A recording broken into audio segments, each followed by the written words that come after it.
नमस्कार, स्वागत है आप सभी का हमारे इस खास कार्यक्रम में। मैं हूं आपके साथ सुनील चौहान। बिहार विधानसभा चुनाव के लिए पहले फेज की वोटिंग में जारी है। दरभंगा जिले की सभी 10 विधानसभा सीटों पर सुबह 7 बजे से शाम 6 बजे तक वोटिंग हुई। शाम 5 बजे तक 58.38% वोटिंग हुई। इसके पहले दोपहर 3 बजे तक 51.75%, 1 बजे तक 39.35%, सुबह 11 बजे तक 26.7% और सुबह 9 बजे तक जिले में कुल 12.45% वोटिंग हुई थी। शाम 5 बजे तक 60.13% मतदान हुआ है। इस बार बिहार में रिकॉर्ड तोड़ वोट दर्ज की गई है, मतलब इस बार मतदान बहुत ज्यादा हुआ है। अब देखा जा रहा है कि बिहार में मैदान में कुल 1314 प्रत्याशी हैं फर्स्ट फेज में, और देखा जा रहा है कि सामान्य सीट हैं जो उसमें 102 हैं और आरक्षित सीट 19 हैं। तो फर्स्ट फेज का मतदान बिहार में जुड़ा। और चर्चा करने के लिए हमारे साथ जुड़ चुके हैं राजनीतिक विश्लेषक राहुल तलान जी और वरिष्ठ पत्रकार नीरज मेहरे जी। स्वागत है दोनों मेहमानों का चर्चा में जुड़ने के लिए। नीरज जी, सबसे पहले मैं आपके पास आना चाहूंगा। इस बार देखा गया कि बिहार में जो वोटिंग परसेंटेज है बहुत ज्यादा हुआ है, 60 से ज्यादा का अनुमान लगाया जा रहा है। और बहुत सी ऐसी जो सीटें थी जो चर्चाओं में काफी रहीं, अगर मोकामा की बात की जाए और भी सीटों की बात की जाए तो वहां अभी भी लंबी कतार लगी है 5 बजे के बाद। तो क्या यह माना जाए बढ़ती हुई वोटिंग का जो आकलन लगाया जाए उसे आप किस प्रकार से देखते हैं?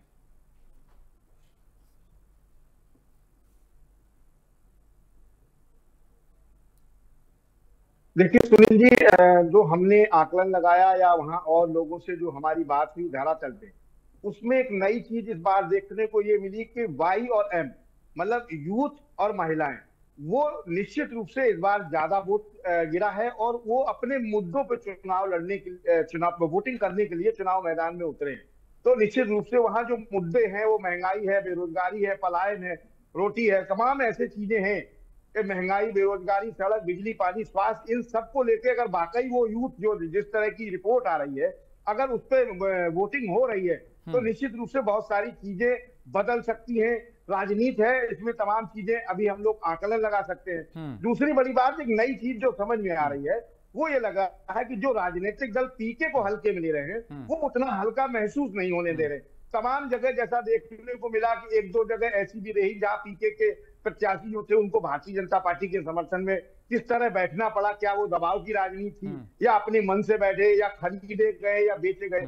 कई बसपा के भी एक प्रत्याशी हैं, उनको भी बिठाया गया। तो तमाम चीजें ऐसी लग रही हैं और जिस तरह से वहां के डिप्टी सीएम ने आरोप लगाए कि वो वहां गए और पत्थरबाजी, चप्पल फेंकी गई, मिट्टी फेंकी गई या तमाम ऐसी चीजें, उससे लग रहा है कि वो जो सरकार के खिलाफ भी बयान दे रहे थे, प्रशासन के खिलाफ बयान दे रहे थे। तो मुझे लगता है कि वो सरकार उनकी है, प्रशासन उनका है, सत्ता में वो है, आरोप आप लगा रहे। तो मुझे लगता है कि वहां बहुत सारी चीजें इस बार बदल सकती हैं और एक बहुत अच्छा अभियान इस दौरान जो लालू यादव जी का आया वो बड़ा महत्वपूर्ण था। उन्होंने ये कहा कि स्पष्ट रूप से कि तवे पे अगर रोटी ज्यादा देर तक पड़ी रहेगी तो वो जल जाएगी। मुझे लगता है कि रोटी बदलनी चाहिए और जो भी सरकार आए जो जनता के मुद्दों को सुधार सके, जनता के मूलभूत मुद्दों को सुधारने की कोशिश कर सके, वो सरकार आनी चाहिए। ये हमारी भी इच्छा है और हम भी चाहते हैं कि जो देश की, प्रदेश की जनता का विकास करे वो सरकार सत्ता में आए। लेकिन मुझे लगता है गठजोड़ करके कभी इस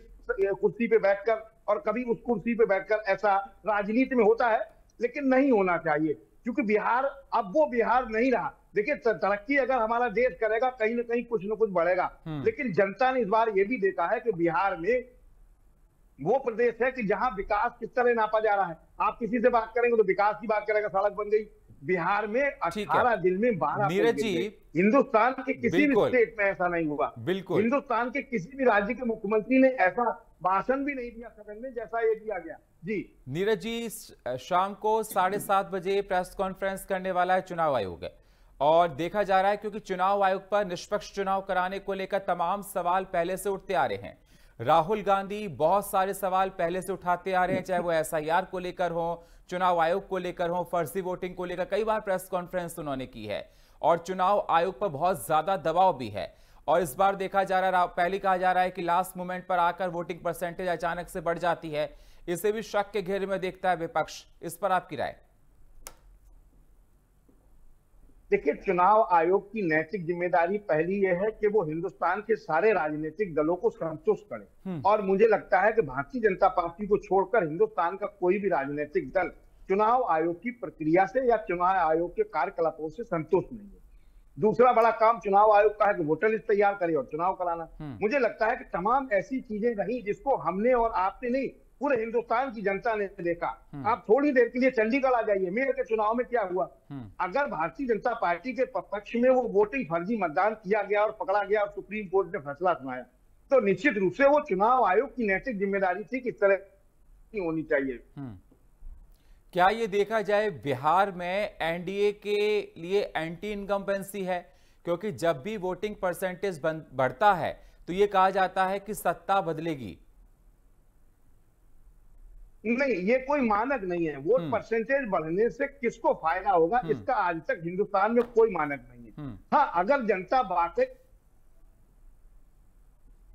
तो अगर वो मुद्दे क्या थे, कौन उठा रहा था, निश्चित रूप से वहां का सबसे बड़ा वो पलायन है। ठीक है, हमारे साथ राजनीतिक विश्लेषक राहुल तलान जी जुड़ चुके हैं। स्वागत है राहुल जी आपका हमारे इस खास कार्यक्रम में। राहुल जी, देखा जाए फर्स्ट फेज का इलेक्शन बिहार में हो गया और जिस दौरान देखा गया कि तमाम गहमा गहमी भी देखी गई, डिप्टी सीएम के साथ उनकी गाड़ी पर जूते चप्पल फेंके गए, आरजेडी पर तमाम आरोप लगाए हैं डिप्टी सीएम ने, और अब 7:30 बजे प्रेस कॉन्फ्रेंस होने वाली है चुनाव आयोग की, क्योंकि लगातार ये सवाल जब से बिहार के चुनाव को लेकर बातें आती हैं यही सवाल उठ रहा है कि चुनाव निष्पक्ष तरीके से संपन्न नहीं हुए हैं। और देखा जा रहा है कि वोटिंग परसेंटेज की अगर बात की जाए 60+ शाम को 5 बजे निकलकर सामने आ रही, बताया जा रहा और बढ़ सकती है।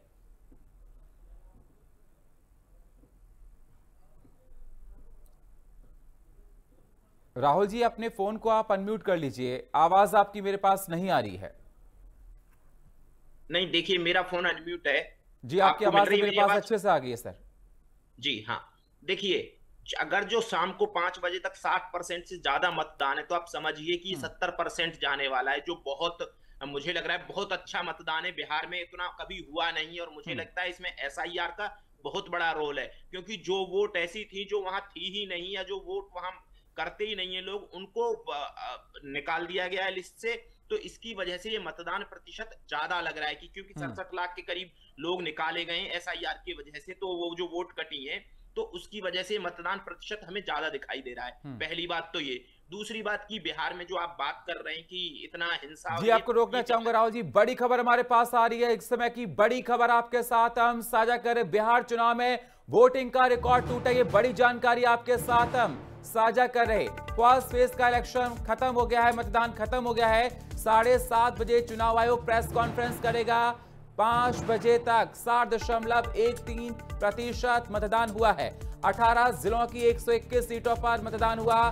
खगड़िया में 5 बजे तक 60.65% मतदान हुआ। गोपालगंज में 5 बजे तक 64.96% मतदान। दरभंगा में 5 बजे तक 58.38% मतदान हुआ है। बेगूसराय की बात की जाए तो यहां पर 5 बजे तक 67.32% मतदान हुआ है। राहुल जी हमारे साथ जुड़े हुए। राहुल जी, बढ़ता हुआ मतदान किस बात का इशारा कर रहा है? हुआ मतदान अभी ये नहीं है कि ये मतदान बढ़ा है, पहले वो वोट कटे इसीलिए परसेंटेज ज्यादा दिखाई दे रहा है। वो वोट उतने ही होते होंगे लमसम पहले भी, लेकिन उसमें था क्या कि बहुत सारी ऐसी वोट थी कि जो निष्क्रिय थी, मतलब वो थी ही नहीं, या तो विलोपित वोट थी या लोग मर चुके थे या पलायन कर चुके थे, दूसरी जगह वोट बनवा चुके थे, वो वैसे लोग उससे छटनी हो गई एसआईआर की वजह से। तो इसीलिए मतदान प्रतिशत हमें ज्यादा दिखाई दे रहा है। क्यों दिखाई दे रहा है ज्यादा? क्योंकि हम टोटल में से प्रतिशत देखते हैं कि कितना प्रतिशत जा रहा है टोटल में से, तो टोटल में से ही जो निष्क्रिय वोट थे वो निकाल दिए गए। नंबर 1 बात। नंबर 2 बात की बिहार में जो आप हिंसा की बात कर रहे हैं, देखिए बिहार की राजनीति में पहले से होता रहा है। कौन सी ऐसी पार्टी है जिसने बाहुबलियों को टिकट नहीं दिया है? किसके कॉलर बिल्कुल साफ हैं? सारे के सारे के पास तो गुंडे मवालियों को टिकट देके बैठे हुए हैं। हर एक पार्टी में गुंडे मवाली हैं। तो आप बिहार में हिंसा ना हो ऐसा नहीं सोच सकते हैं। दूसरी चीज, चुनाव आयोग की बात कर रहे थे नीरज जी कि चुनाव आयोग को बीजेपी के अलावा किसी पे भरोसा नहीं है। देखिए है क्या कि चुनाव आयोग ऐसी गाय हो गई है कि जिसको हर कोई बदनाम कर रहा है इस वक्त। तो अपनी कमियां छुपाने के लिए सबसे आसान टारगेट है चुनाव आयोग। चुनाव आयोग पे आप कुछ भी बोल के निकल जाइए। आपसे जब कोई ये बोले कि अगर जो चुनाव आयोग उतना ही बेईमान है, उतना ही करप्ट है, तो फिर आप चुनाव क्यों कर रहे हैं, जब आपको पता है कि आप जीत नहीं सकते हैं, क्योंकि चुनाव आयोग ऑलरेडी कंप्रोमाइज्ड है बीजेपी से, तो फिर आप चुनाव लड़ क्यों रहे हैं? और लड़ भी रहे हैं तो फिर ऐसा लड़िए कि वो चुनाव प्रचार क्यों कर रहे हैं, जब आपको पता है ऑलरेडी कंप्रोमाइज्ड है। राहुल जी सवाल ये है ना, आप सुप्रीम कोर्ट राहुल जी, लेकिन सवाल इस बात का भी उठ रहा है, एक सेकेंड राहुल जी, मीडिया के सवाल इस बात का भी उठ रहा है, कहा जा रहा है कई आरजेडी की तरफ से कि स्ट्रांग रूम जब तक ईवीएम ना जाएं, आरजेडी के तमाम कार्यकर्ता रहें। पोलिंग बूथ पर भी कह रहे हैं आरजेडी बोगस वोटिंग को लेकर तमाम आरोप मढ़ रही है। बहुत सी जगह पर यह भी आरोप लगाया कि बिजली काट दी गई, कहीं ये आरोप लगाया गया स्टीमर ठीक से नहीं चलाए जा रहे हैं। चुनाव आयोग कहीं ना कहीं इनडायरेक्टली एनडीए की मदद कर रहा है, आरजेडी ने यह आरोप लगाया है। देखिए है क्या कि आरोप लगाना सुनील जी बहुत आसान काम है। जैसे मैंने बोला कि आपको इलेक्शन कमीशन को आरोप लगाने, स्ट्रांग रूम पे हर वक्त हर एक पार्टी के कार्यकर्ता होते हैं। जहां चुनाव वोट होती है ना, बूथ पे हर एक पार्टी का एक बीएलए होता है, बूथ लेवल एजेंट। वो गेट के सामने खड़ा होता है, उसको पता है कौन अंदर जा रहा है कौन नहीं जा रहा है, हर एक पार्टी का होता है, हर एक कैंडिडेट का एक बीएलए होता है। तो बोगस वोटिंग नहीं हो सकती है। अगर जो आप ये बोल रहे हैं कि भाई सारी मशीनरी जो अंदर पीठासीन अधिकारी बैठा है वो बीजेपी के लिए काम कर रहा है, जो आरजेडी का आरोप है, आरजेडी का आरोप है, बीजेपी के लिए काम कर रहा है, ये ऐसे आरोप हैं जिन पे हंसी आती है। अगर जो कोई चुनाव प्रक्रिया को नहीं जानता है, अगर जो कोई कभी वोट देने नहीं गया है, उसको पता नहीं है कि वोट कैसे डाले जाते हैं, वो इन चीजों पे कन्विंस हो सकता है। लेकिन जो चुनावों में बहुत डीपली इन्वॉल्व रहा हो, जिसने देखा हो कि बूथ पे वोट कैसे, सबसे पहले बूथ लेवल एजेंट आते हैं। जब इलेक्शन होता है तो 1 घंटे पहले पहुंचते हैं मतदान से, सारी ईवीएम उनको चेक कराई जाती हैं, उनके आईडी कार्ड बनाए जाते हैं कि वो दरवाजे पे खड़े रहेंगे उस स्कूल के पे, कि कोई ऐसा व्यक्ति बाहर अंदर ना आ सके जिसकी वोट नहीं है, या कोई 2 बार नहीं आ सकता है। हर किसी पे स्याही लगती है, और वो स्याही एक बार लग गई तो छूटती नहीं है कई हफ्तों तक। आप ऐसे आरोप लगा देंगे अचानक से और ये देश मान लेगा? आपके कार्यकर्ता है नहीं, कांग्रेस ने आरोप लगाए, कांग्रेस के कार्यकर्ता कहां हैं बताइए? कांग्रेस के पास अपना नेटवर्क और स्ट्रक्चर, पार्टी स्ट्रक्चर ही नहीं है। मैं ऐसे कितने ब्लॉक लेवल पे जानता हूं कि जहां कांग्रेस के ब्लॉक अध्यक्ष नहीं है।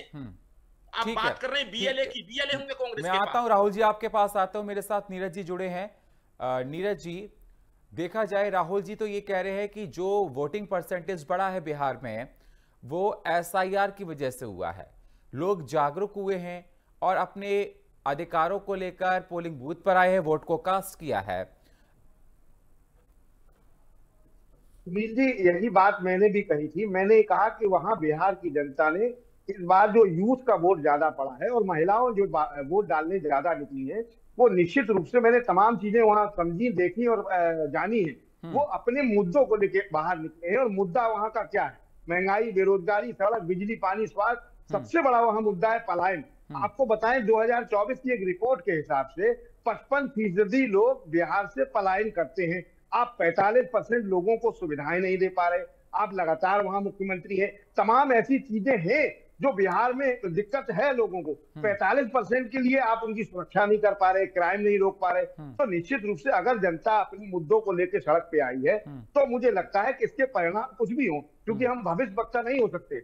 हाँ, अपना आकलन लगा सकते हैं, तो निश्चित रूप से तमाम चीजें परिवर्तन की लहर भी हो सकती है। लेकिन जो एक चीज तमाम जगह ऐसी भी देखी गई है जहां प्रत्याशी बिठाए गए, जो मैंने पहले कहा था, तो मुझे लगता है कि भारतीय जनता पार्टी के जो वहां नेता हैं और डिप्टी सीएम हैं, उस तरह के आरोप जो उन्होंने लगाए, उससे भी एक मैसेज जाता है। लेकिन हमेशा आपने देखा हो सुनील जी, अगर हम चुनाव मैदान में होते हैं तो कोशिश ये करते हैं, हमारे कार्यकर्ता से भी गलती हुई तो उसको रोकते हैं कि चुनाव शांतिपूर्ण ढंग से निपट जाने दो, नहीं हमारा वोट डिस्टर्ब हो जाएगा। लेकिन वो सरेआम चिल्ला रहे, शासन पे आरोप लगा रहे, तो प्रशासन आपका है तो आरोप किस पे लगा रहे हैं आप? जी सुनील जी, अगर ईसी निष्पक्ष तरीके से चुनाव संपन्न करा रहा है तो इसमें हुड़दंग होने की क्या बात है?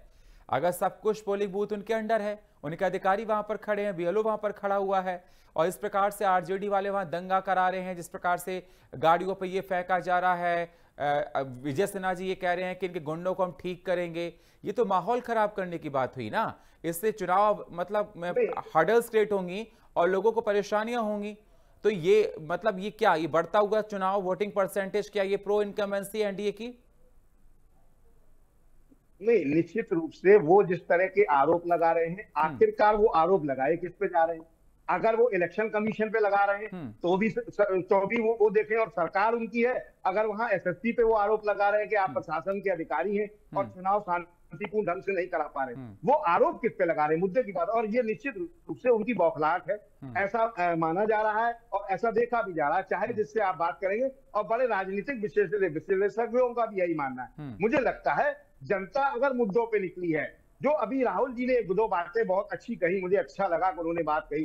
क्या आप हमें ये बता दीजिए कि इलेक्शन कमीशन की जो नियुक्ति हुई, क्या वो संवैधानिक तरीका था? नहीं था। नंबर 2, आप जो कह रहे हो चंडीगढ़ के मामले में क्या जो हुआ वो गलत नहीं था और पकड़ा गया, न्यायालय ने फैसला सुनाया, तो वो आदमी अगर आपके साथ मेरे पक्ष में वोट डाल रहा है तो निश्चित रूप से मेरे साथ मिली भगत होगी उसकी। तो अगर वो जिस आदमी के साथ मिली भगत हो रही है, चंडीगढ़ में न्यायालय ने फैसला सुना है, तब आपने स्वीकार किया, तो उसको जब 4 चीजें देखी जाएंगी तभी आदमी आरोप लगाएगा। रही बात जो राहुल गांधी आरोप लगाते हैं, आरोप लगाना बिल्कुल ठीक बात है, आपका मौलिक अधिकार है, लेकिन राहुल गांधी आरोप लगाएंगे इलेक्शन कमीशन पे, जवाब देने आएगी भारतीय जनता पार्टी। कल भी यही हुआ, रिजिजू साहब जवाब देने आए, क्या वो इलेक्शन कमीशन के प्रतिनिधि थे? किस अधिकार से उन्होंने दिया? तो इससे क्या लगता है, एफिडेविट नहीं दिया राहुल गांधी ने। एफिडेविट इतना मांगते रहे इलेक्शन कमीशन, एफिडेविट नहीं दिया ना नीरज जी। अगर इतने सारे आरोप इतने ऑथेंटिक थे तो एफिडेविट मांग रहे थे, एक एफिडेविट बना के दे दीजिए। एफिडेविट के लिए तमाम बहाने। समाजवादी पार्टी ने दिए 15,000 से ज्यादा एफिडेविट, उनका क्या हुआ? इससे पहले भी तमाम आरोप लगे। एक आरोप और मैं बता देता हूँ, पार्लियामेंट के 300 मेंबर थे जो इलेक्शन कमीशन से मिलने जा रहे थे। उन्होंने कहा कि हम आपसे मिलेंगे नहीं क्योंकि हमारे ऑफिस में जगह नहीं है 300 लोगों की बिठाने की। इलेक्शन कमीशन ने कहा, तो मेरा अपना मानना है क्योंकि वो मेंबर पार्लियामेंट थे, देश की सबसे बड़ी महापंचायत के सदस्य थे, तो क्या इलेक्शन कमीशन ये नहीं कर सकता था? लेकिन नीरज जी ये बात क्योंकि समाजवादी पार्टी ने लोकसभा चुनाव में नहीं की थी जब 37 सीटें जीत कर आई थे। अब जब कर्नाटक जीत लिया कांग्रेस ने, तभी सवाल इलेक्शन कमीशन पर नहीं उठाए थे। जब जहां जहां हारते हैं तब सवाल उठने लगते हैं कि चुनाव में धांधली हुई है। मैं आऊंगा आपके पास। राहुल जी, आवाज मिल रही मेरी आपको? जी। इलेक्शन कमीशन को लेकर नीरज जी सवाल खड़े कर रहे हैं, कह रहे हैं कि चंडीगढ़ मेयर इलेक्शन को लेकर सुप्रीम कोर्ट में जो तस्वीर निकलकर सामने आई वो सवालों के घेरे में है। इलेक्शन, अगर एफिडेविट की बात करें समाजवादी पार्टी ने दिया, उसको लेकर क्या कुछ नहीं हुआ। इलेक्शन कमीशन भी सवालों के घेरे में है, और अगर निष्पक्ष चुनाव संपन्न नहीं होंगे तो सवाल उठना लाजमी है। देखिए, ये सबसे बड़ी बात तो यही है ना कि पहले बताइए ना कि कॉम्प्रोमाइज ने चुनाव, कैसे कॉम्प्रोमाइज ने? जो राहुल गांधी जी ने जो सबूत दिए, यूपी से दिल्ली में एनसीआर में बहुत सारे लोग रहते हैं। अब वो जो लोग रह रहे हैं वो अपने गांव में भी वोट है उनकी और दिल्ली में भी वोट है, तो वही लेकर निकाल के लाए। ये बिल्कुल सामान्य सी बात है। हो सकता है राहुल गांधी के लिए ये बहुत अचरज वाली बात होगी, लेकिन ये सामान्य सी बात है भारत में। क्योंकि पंचायत चुनाव में आप अगर जो कभी भी पंचायत चुनाव को गौर से देखेंगे, प्रधानी और सरपंच के चुनाव को, तो लोग दिल्ली से जाते हैं, वो दिल्ली में भी उनकी वोट है, दिल्ली में लेकिन राहुल जी ये गलत होगा ना, दो वोटर आईडी कार्ड, ये तो गलत है सरासर। गलत है, मैं ये नहीं बोल रहा हूँ कि ये गलत नहीं है, गलत है ये। तो ये किसकी लापरवाही? ये किसकी लापरवाही? चुनाव आयोग की लापरवाही है ना। चुनाव आयोग की, बीएलओ की लापरवाही है कि क्यों नहीं अपडेट करते हैं, क्यों ऐसे लोगों पर कार्रवाई नहीं होती जिनके पास 2-2 वोटर आईडी कार्ड हैं। देखिए सुनील जी, मैं आपको एक चीज बताता हूं, चुनाव आयोग के पास अपने एम्प्लॉय नहीं है, वो राज्य सरकार के एम्प्लॉइयों से काम कराते हैं। जो वोटर लिस्ट अपडेट होती है या किसका फोटो जाएगा किसका नहीं जाएगा, वो टीचर्स होते हैं या वो जो टीचर्स हैं जो जगह जगह काम कर रहे हैं वो काम कर रहे होते हैं। वो किसका फोटो अपलोड करेंगे, वो कौन सी मॉडल लगाएंगे, वो एंजेलिना जॉली का फोटो लगाएंगे, ये बहुत सारी चीजें ये होता है। और ये ऐसा नहीं है, मैंने तो कितनी बार कुत्ते का फोटो देखा है वोटर लिस्ट में। तो इसका मतलब ये नहीं है कि आप किसी संवैधानिक गलतियां हैं उसमें, ये नहीं मैं बोल रहा हूं कि गलतियां नहीं है उसमें, गलतियां हैं और वो फुल प्रूफ सिस्टम हो भी नहीं सकता है। जब 1993 में जब वोटर आईडी कार्ड अपनाया गया था तब कितना बवाल मचा था उसमें। फिर उसके बाद मैं तो बोल रहा हूं कि आप सरकार को करना चाहिए, इलेक्शन कमीशन को, सरकार को एडवाइस करना चाहिए कि एक मोबाइल नंबर इशू किया जाए जो आधार से लिंक होगा और फिर अपने घर से वोट डालिए आप, आपके पे ओटीपी आएगा। राहुल जी, अगर निष्पक्ष ये सब चीजें नहीं होंगी तो चुनाव पूरा सवालों के घेरे में आएगा, चाहे वो कोई सा भी चुनाव हो। वो चुनाव अगर सपोज कीजिए किसी के पास 2 वोटर आईडी कार्ड हैं, आप कह रहे हैं एक दिल्ली एनसीआर में रहता है, एक अपने पैतृक गांव रहता है, जाकर वोट कास्ट करता है। जब फर्स्ट फेज के इलेक्शन हो तो यहां वोट कर दीजिए, जब कोई और फेज का इलेक्शन हो तो अपने पैतृक गांव चले जाइए। तो एक व्यक्ति ने दो मतदान कर दिए ना। थोड़ा क्लेरिफाई करता हूं मैं। पंचायत चुनाव में एक एक वोट इंपॉर्टेंट होती है। पंचायत चुनाव इस देश का एकमात्र चुनाव बहुत अच्छे से पता है सर। पंचायत चुनाव में ऐसे मैंने देखे हैं, मैंने ग्राउंड पर देखा है, बीमार व्यक्ति को चारपाई उठा के ले जाया जाता है और 100% मैंने देखा है, बहुत अच्छे से देखा है उसको, और एक एक वोट बेहद महत्वपूर्ण होता है। और सबसे ज्यादा करप्ट चुनाव होता है, सबसे ज्यादा करप्ट, सबसे ज्यादा करप्ट, सबसे ज्यादा पैसा लगता है उस चुनाव में। छोटे से चुनाव में 3-4 हजार की वोटिंग पे लोग 50-50 लाख रुपए खर्चा कर रहे होते हैं। लेकिन ये सवाल, ये इलेक्शन कमीशन सवालों के घेरे में आना, ये जरा बात को समझाइए। अगर इलेक्शनी पारदर्शिता के साथ प्रॉपर तरीके से वहां पर इलेक्शन कंडक्ट नहीं होंगे तो जनता के सामने तस्वीर क्लियर कैसे निकलकर सामने आएगी? देखिए, इलेक्शन कमीशन को बदनाम किया जा रहा है। जब ये देश आजाद हुआ था तब कैसे इलेक्शन होते थे सबको पता है। 1993 तक कैसे इलेक्शन हुए सबको पता है। जब वोटर आईडी कार्ड आए कैसे बूथ लूट लिए जाते थे सबको पता है, पूरे देश ने देखा है। सुधार सतत प्रक्रिया है। पहले जब जो आपके बैलेट पेपर होते थे वो लूट लिए जाते थे, उसके बाद फिर वोटर आईडी कार्ड आए, वोटर आईडी कार्ड पे अलग बवाल मचा, फिर ईवीएम आई, ईवीएम पे अलग बवाल मचा, फिर वोटर आईडी कार्ड को आधार से लिंक करने की बात हो रही है, उस पे अलग बवाल मच रहा है। तो धीरे धीरे सुधार होंगे। और ऐसा नहीं है कि अचानक से, जो भारत का कोई भी इलेक्शन आप देखेंगे जब से आजाद हुआ भारत आज तक, उसमें कितनी सारी खामियां मिल जाएंगी। आप वोटर लिस्ट, इस देश की आजादी के बाद की वोटर लिस्ट उठा के देख लीजिए, उसमें आपको 1000 खामी मिल जाएंगी। तो खामियां धीरे धीरे दूर होती हैं। आप धीरे धीरे परिपक्व लोकतंत्र बन रहे हैं। तो इसका मतलब ये नहीं है कि जो संस्था आपको चुन के संसद में भेजती है उसी संस्था पे आप आरोप लगा दें। स्वायत्त संस्थाएं इस देश में चुनाव कराने का जिम्मा चुनाव आयोग पे, कोई ऐसे नहीं है कि राहुल गांधी ऐसे सिक्के उछाल के चुने गए। अगर जो आपको यही एनआरकी चाहिए इस देश में कि सिक्के उछाल के चुने जाएं, सांसद तो किसी को भी चुन लीजिए फिर। तो जो सिस्टम है उसी के तरीके से चलिए। इस देश के लोकतंत्र पे कुठाराघात मत करिए। अगर जो राहुल गांधी चाह रहे हैं ना, देखिए राहुल गांधी के साथ दिक्कत क्या है कि उनके पास कार्यकर्ता है नहीं। वो लड़ रहे हैं ऐसी पार्टी से जिसके पास बूथ लेवल पे बहुत ज्यादा कार्यकर्ता हैं। इवन जिनके पास पन्ना प्रमुख हैं वो ऐसी पार्टी से लड़ रहे हैं। उनके पास एक गांव में बीएलए नहीं मिलता, उनको बूथ लेवल एजेंट नहीं मिलता है। तो उनके लिए उस सरकार को हटाने का सबसे अच्छा तरीका बहुत पुरानी पार्टी है कांग्रेस, बहुत पुरानी पार्टी है, देश की सत्ता पर लंबे समय तक रही है, उसे हल्के में नहीं लेना आपको।